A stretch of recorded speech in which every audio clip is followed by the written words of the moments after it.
We're doing absolutely great. But you see how fast we want to go into the next joke? Instead of maybe, it's gonna feel awkward, it's gonna feel uncomfortable, but trying to stay in the follow through of the last joke a little bit more before we disappear into the next joke, if that makes sense. But what if there's no feedback?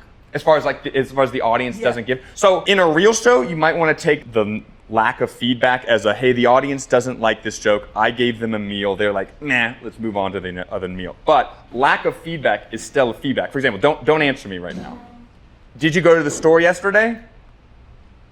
Pleading the fifth. Oh, you bought some crazy shit. I can still take your silence as an implied answer to achieve comedy. Depending on how strong of a stance you make, the audience is like, well, that's not what I meant. So there is some micro tensions you can cause if you go too hard with it. But right now we're just getting in the habit of, I want us to really feel in the room in the follow-through of each joke, even potentially using silence in a positive way, yeah? Right. Okay. The main thing I want us to think of is right now, I can see when you're done with the last joke because of when you return to the page, which is fine that you need your phone, but I know that you've already sort of rejected the last joke instead of like trying to extend it further into the room. Because intellectually you have such a strong grounding that we can launch it further, but if you don't have more written stuff, the only way we can really launch it further is by either suddenly coming up with more written stuff on the fly or projecting into the room the real moment more, like with dynamics and stuff.